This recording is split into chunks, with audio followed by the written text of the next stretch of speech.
বর্তমান গ্যাস বা এলপিজির দাম প্রচণ্ড বেড়ে যাওয়ার কিন্তু মানুষকে কিন্তু সেই মধ্যবিত্তের ঘরের বা নিম্নবিত্ত লোকেরা সেই আবার কাঠের উনুনকে বেছে নিচ্ছেন।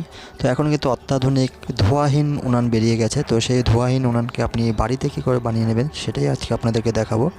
তো ভিডিওটি প্রথম থেকে শেষ পর্যন্ত দেখতে থাকুন এবং উনানটিকে আপনি বাড়িতে বানিয়ে নিন এবং এক ফোঁটা ধোঁয়া হবে না এবং রান্না হবে অতি তাড়াতাড়ি এবং খুব অল্প কাঠে আপনি রান্না করে নিতে পারবেন। দেখছেন উনুনটা বানিয়েছে এবং এইখানে দেখুন কীভাবে ধোঁয়া উঠছে না একটুও। তো প্রথমে আমাদের যেটা করতে হবে, এটা বানানোর জন্য একটি টিন কিনে নিতে হবে, অর্থাৎ একটি গুড়ের টিন বা তেলের টিন, আপনারা সর্ষের তেলের টিন আপনারা পেয়ে যাবেন। তো আমি এটা একটা গুড়ের টিন নিয়েছি এবং এই গুড়ের টিনটাতে আমরা কী করব, প্রথমে একটু মেপে এটাকে একটু কেটে নিতে হবে, কারণ একটা আমরা ওইখানে ফ্যান লাগাতে চলেছি। ফ্যানটার লম্বা এবং চওড়া হচ্ছে 3 ইঞ্চি করে। তো 3 ইঞ্চি মাপে আমরা একটি চৌকা করে একটি জায়গা কেটে নিতে হবে। আমরা একটু মাপ দিয়ে দেখে নিচ্ছি এবং সেখানে কি করে কেটে সেখানে ঢোকাতে হয় পুরো প্রসেসটা দেখাবো। তো ভিডিওটা প্রথম থেকে শেষ পর্যন্ত দেখতে থাকুন এবং আপনারা বাড়িতে অনায়াসে চেষ্টা করে সেটা বানাতে পারবেন। এবং এই উনানটি বানালে কিন্তু এক ফোঁটা ধোঁয়া উঠবে না এবং আপনার চোখ জ্বালা করার কোনো সম্ভবতা নেই এবং রান্না করা খুব কিন্তু সহজ এবং খুব তাড়াতাড়ি হয়ে যায়। এবং আপনি এমনিতে নর্মালি যেই লাকড়িতে আমাকে রান্না করতে অনেকটা কাঠের দরকার হয়, কিন্তু এটাতে কিন্তু একদম কাঠের প্রয়োজন নেই।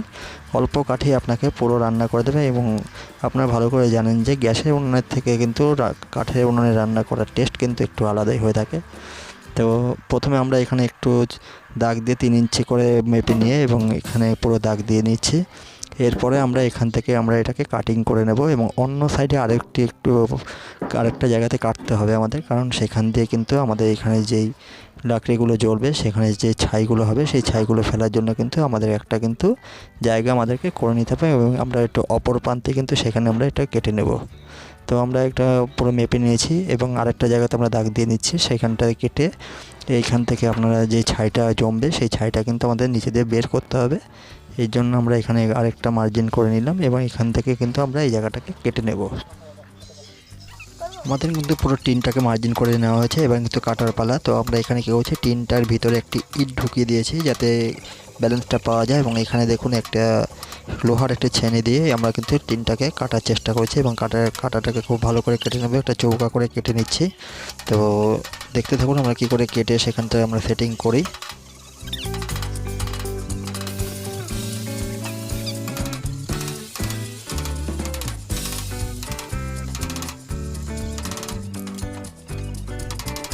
দেখুন ঠিক কিন্তু এইভাবে আমাদেরকে কেটে নিতে হবে এবং দেখুন কাটার পর কিন্তু ঠিক এই ধরনের দেখাবে। দেখুন পুরো চৌকো করে কিন্তু আমরা বক্সটাকে কেটে নিয়েছি। যাদের কাছে ড্রিল মেশিন আছে তারা ড্রিল মেশিনে কিন্তু অনায়াসে কাজটি করে নিতে পারেন। যেহেতু আমাদের ড্রিল মেশিন ছিল না তাই আমরা একটি লোহা ছেনে দিয়ে কিন্তু আমরা এটি কেটে নিয়েছি এবং অপর প্রান্তে কেটে নিতে হবে।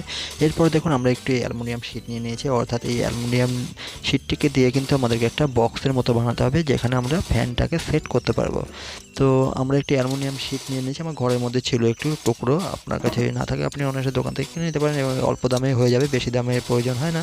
তো আমরা এই শিটটাকে কিন্তু আমরা যেহেতু 4টে দিক অর্থাৎ একটি বক্স বানাবো, তো 4টের মধ্যে 3 ইঞ্চি করে 3 ইঞ্চি লম্বা এবং 3 ইঞ্চি চওড়া যেহেতু মোটরটা রয়েছে, তো আমরা সেইখানে 3 4 12 ইঞ্চি আমরা নিয়ে নেবো। এর থেকে আমরা একটু এক্সট্রা নিয়ে নেবো 1 ইঞ্চি, কারণ আমাদেরকে এটাকে জোড়ানোর জন্য দুটো স্ক্রু কিন্তু লাগাতে হবে।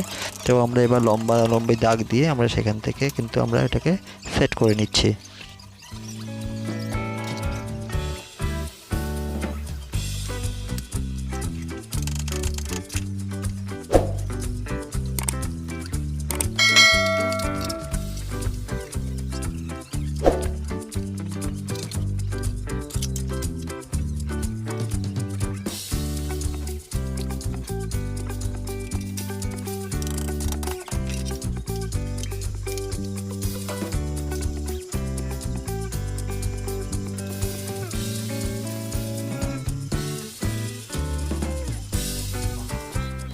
আমরা কিন্তু এইভাবে বক্সটিকে বানিয়ে নিয়েছি। দেখুন এবার এই বক্সটিকে আমরা স্ক্রু দিয়ে লাগানোর জন্য কিন্তু আমাদেরকে এটাকে যে 1 ইঞ্চি বাড়তি রয়েছে সেই বাড়তিটা কিন্তু আমাদের দুটো ফুটো করে নিতে হবে এবং ফুটো করার জন্য কিন্তু আমরা এখানে পেরেককে ব্যবহার করব এবং সেই পেরেক দিয়ে ব্যবহার করে আমরা সেখানে দুটো ফুটো করে এবং আমরা কিন্তু দুটো স্ক্রুকে আমরা এখানে লাগিয়ে নেব।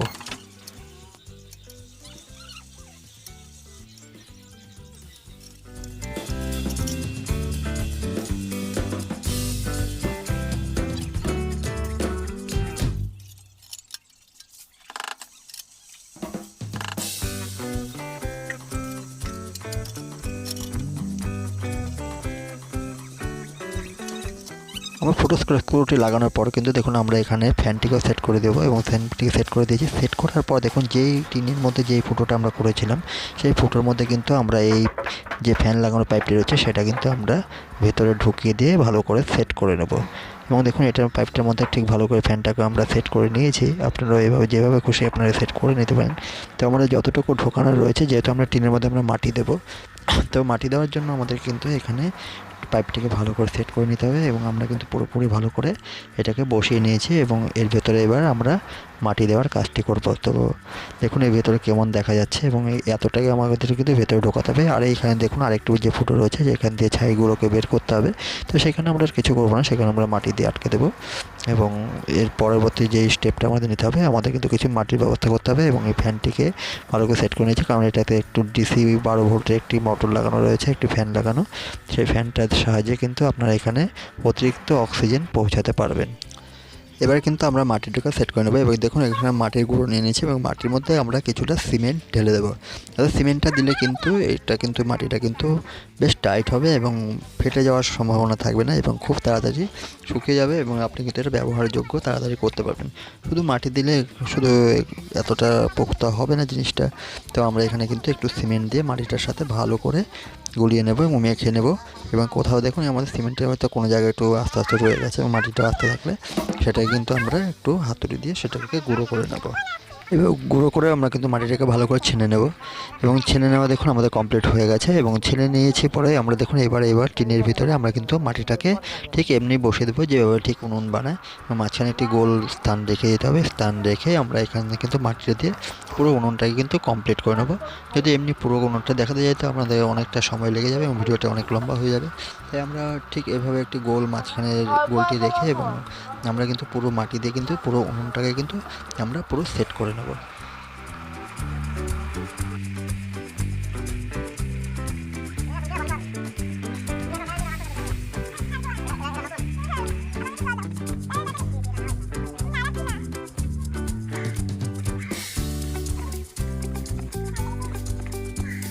দেখুন ঠিক এইভাবে মাটি দিয়ে কিন্তু আমরা পুরো উনুনটাকে কিন্তু তৈরি করে নিয়েছি, ঠিক এমনভাবে দেখতে হয়। দেখুন কত সুন্দর হয়েছে না দেখতে।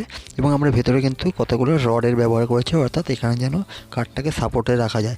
আপনি কিন্তু চাইলে এটাকে কয়লার উনুনও বানাতে পারেন।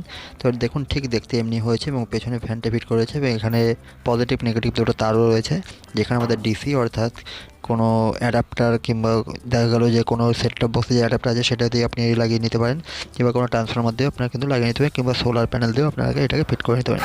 তো আমাদের উনুনটা কিন্তু পুরোপুরি কমপ্লিট হয়ে গেছে। এরপরে আমাদের একটু শুকোনোর পালা, তো আমরা এটাকে শুকিয়ে নিচ্ছি। কাঁচা অবস্থাতে দেওয়া একটু শুকিয়ে পুরো কমপ্লিট হয়ে গেছে। এবার কিন্তু আমরা কিছু লাকড়ি দিয়ে আগুন কিন্তু ধরিয়ে দিয়েছি এবং দেখুন আমাদের ফ্যানটা কিন্তু এখানে চালু করে দিয়েছি। যেমন চালু করার পর দেখুন আগুনটা ঠিক এভাবে জ্বলতে রয়েছে এবং এখানে কিন্তু এক ফোঁটা ধোঁয়া দেখা যাচ্ছে না এবং আপনি দেখতেই পাচ্ছেন এখানে আগুনটা কত তেজে জ্বলছে। তো যেহেতু নতুন উনুনটা এখনও একটু ভালো করে শুকনো বাকি রয়েছে, তো যখন পুরোপুরি শুকিয়ে যাবে আগুনের তেজ কিন্তু আরও বেড়ে যাবে। তো আপনারা চাইলে বাড়িতে ঠিক এইভাবে বানিয়ে নিতে পারেন এবং বানানো কিন্তু খুব সহজ পদ্ধতি আপনাকে দেখিয়ে দিলাম। এবং মাটি দিয়ে উনুনটাকে বানান এবং আপনার অনেক সাশ্রয় হয়ে যাবে। ভিডিওটি কেমন লাগলো অবশ্যই লাইক কমেন্ট করে জানাবেন এবং যদি আমার চ্যানেলে এখনও সাবস্ক্রাইব না করে থাকেন অবশ্যই চ্যানেলটিকে সাবস্ক্রাইব করে দেবেন এবং বন্ধুদের মধ্যে শেয়ার করুন। দেখুন এখানে ফ্যানটিও লাগানো রয়েছে এবং ফ্যানের দেখুন কীভাবে স্পিডটি রয়েছে এবং আপনি চাইলে এখানে স্পিড কন্ট্রোলার ব্যবহার করে স্পিড বাড়ানো কমানো করতে পারেন। তো ভিডিওটি কেমন লাগলো এবং আপনাদের যদি কোনো হেল্পের জন্য যদি কোনো প্রয়োজন হয় অবশ্যই কমেন্ট করে জানান। আমি চেষ্টা করবো আপনাদের প্রত্যেকটি কমেন্টের রিপ্লাই দিতে। তো ভিডিওটি আজকে এই পর্যন্ত রইল। তো ধন্যবাদ।